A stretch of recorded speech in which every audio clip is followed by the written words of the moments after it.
Hello friends, இந்தியாவில் அண்மையில் நடைபெற்று முடிந்த ஆப்கானிஸ்தான் அணிக்கு எதிரான T20 கிரிக்கெட் தொடரை 3-0 என்ற கணக்கில் கைப்பற்றிய இந்திய அணியானது அடுத்ததாக இங்கிலாந்து அணிக்கு எதிராக நடைபெறவுள்ள 5 போட்டிகள் கொண்ட டெஸ்ட் கிரிக்கெட் தொடரில் பங்கேற்று விளையாட இருக்கிறது.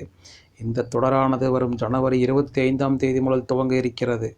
இந்த டெஸ்ட் தொடருக்கான இங்கிலாந்து அணி ஏற்கனவே அறிவிக்கப்பட்ட வேளையில், இந்த இந்திய தொடருக்காக தற்போது இங்கிலாந்து வீரர்கள் பயிற்சி போட்டியிலும் பங்கேற்று விளையாடி வருகின்றனர். உலக டெஸ்ட் சாம்பியன்ஷிப் தொடரின் வட்டத்திற்குள் நடைபெற இருக்கும் இந்த தொடரானது ரசிகர்கள் மத்தியில் பெரிய அளவில் வரவேற்பை பெற்றுள்ள வேளையில், தற்போது இங்கிலாந்து அணியின் துவக்க வீரரான பென் ஸ்டோக்ஸ் எதிர்வரும் இந்திய டெஸ்ட் தொடரில் தான் சந்திக்கவுள்ள சவால் குறித்து வெளிப்படையாக பேசியுள்ளார்.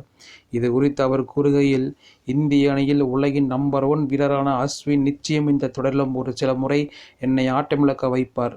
அவருக்கு எதிராக நான் ஏற்கனவே விளையாடிய போது பல சிக்கல்களை எதிர்கொண்டுள்ளேன். அதிலும் இம்முறை இந்தியாவில் டெஸ்ட் தொடரானது நடைபெற இருப்பதால் நிச்சயம் அவருக்கு எதிரான என்னுடைய ஆட்டம் சற்று சவாலாகவே இருக்கும். அஸ்வின் தற்போதைய கிரிக்கெட் உலகின் மிகச்சிறந்த ஆஃப் ஸ்பின்னர். அவர் ஒரு உலக தரம் வாய்ந்த பவுலர் என்பது அனைவரும் அறிந்ததே. இம்முறையும் அவருக்கு எதிராக நான் ஜாக்கிரதையாக விளையாட பயிற்சிகளை மேற்கொண்டு வருகிறேன். இந்தியாவில் சுழற்பந்து வீச்சுக்கு சாதகமான ஆடுகளங்களில் சிறப்பாக பந்து வீச அவரை போன்ற வீரர் யாருமில்லை என்று நினைக்கின்றேன். அவருக்கு எதிரான இந்த தொடரின் சவால் என்பது மிகவும் கடினமான ஒன்று என பென் ஸ்டோக்ஸ் வெளிப்படையாக பேசியது குறிப்பிடத்தக்கது.